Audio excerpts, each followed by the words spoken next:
Liền đi thôi. Có thôi. Có ai hơi rồi. À, có tôi thằng ạ. Ra nhà ra hả? Nhớ ra cả tôi hả? Bỏ em mới biết nhỏ, bỏ em rõ mới biết tờ.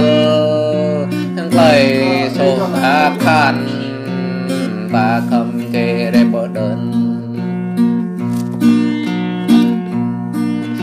Hà rơi ta ngồi rắm đôi, lúc phân ta chiếc hoa y, bỏ bà ta nơ, bộ cầm ở lại.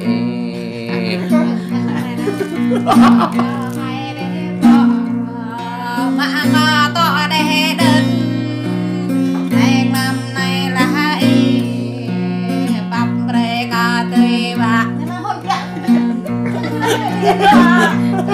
em nói em ra phải như ai con lo nó mình lại Lê cho mày ra không? Em tôi như thế rồi tôi Đúng không?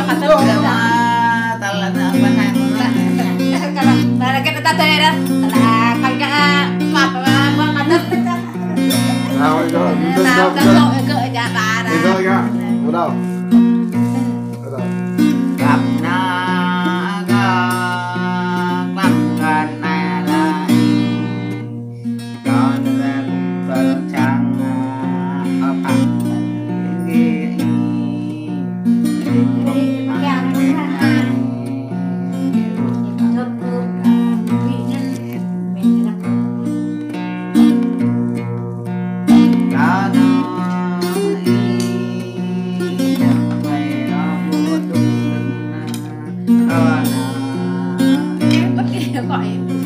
Đó phải ổn đi.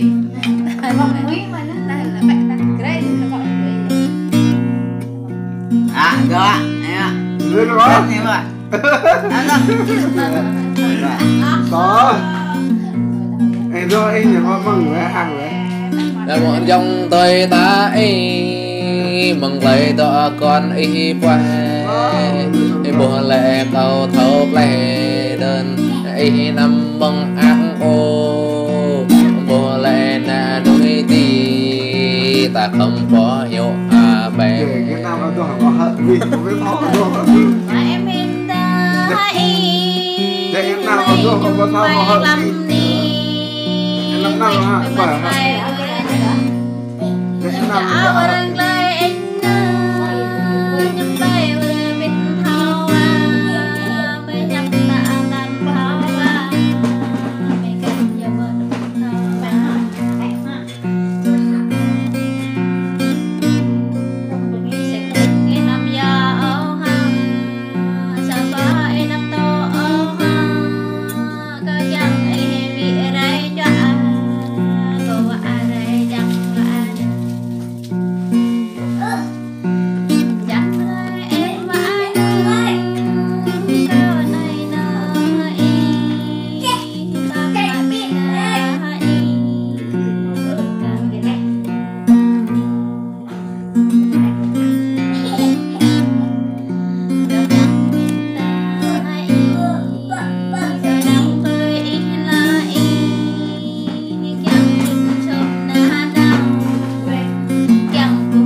Cho rồi bị alo đi thế nào? Ủa, anh tôi họp ra rồi cái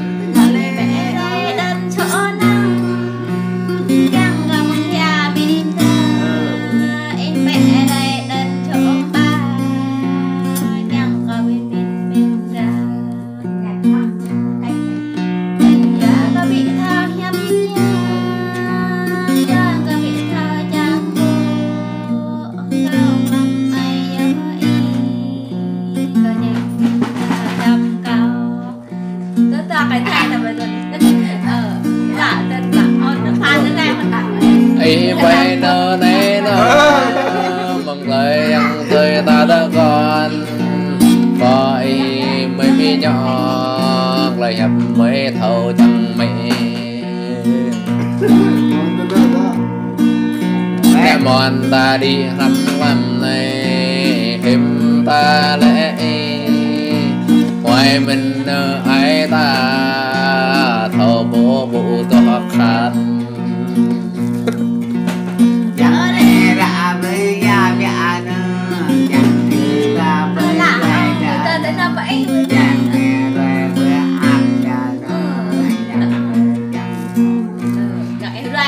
Cọc là như cắm ta bài nhưng mà chẳng lẽ ta cái đạo hẳn nữa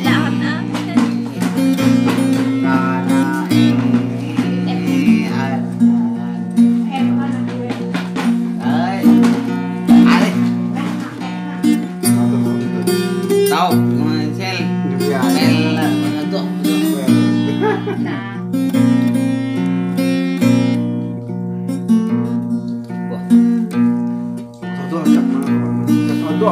ngon xót ta nỡ ý mừng đêm ta nào có chọn mừng đêm ta dù tình cặp nàng ta này biết khăn ra ya ba rơi ta ngồi đi râm khăn bia nỡ ý nè mòn hà ninh ơi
là rồi ta số nỡ ta nằm lặng điện thoại đỉnh râm rơi ta buộc rằm quay nỡ ai chọn lấy điện thoại hát ca ngồi lặng bia dòng tê ta tuần tệ tên lắm này ăn linh nơ thầm ăn nè nuôi bị thâu để đơn nè nuôi bị thâu đó nè nuôi bị thâu vô dần nè nuôi tiền lọc thầm đề đã già bộ thâu lễ ăn đã rồi bị thâu khăn nên là ai đêm rồi ta buộc thâu đã ngót chắc là niềm ta nào bay bỏ niềm ta vô loa làm một ta vô mình cặp đây nên nỡ kết lệ ta bố thâu khăn lời nên nỡ nằm vừa lệ mười hò Itu pagi dah cek.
Ra câu nè nó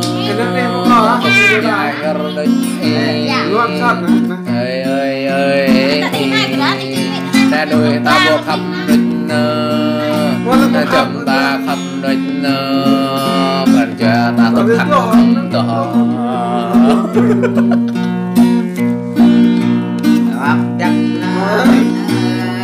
còn năng nhưng mà đó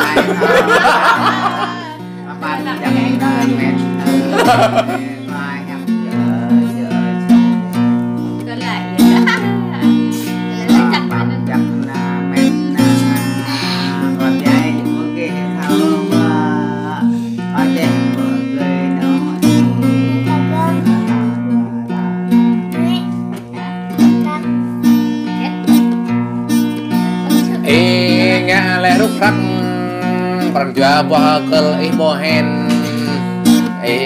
ngã lẽ lặng lẽ mười gà vàng rồi đoạn lắm đôi sợ thơm mình là đoạn quê hạ bè như bộ mồ muôn lệ ô đô nó đây năm con á này nhạc rất là hay đầm dòng ca rất là hay để mình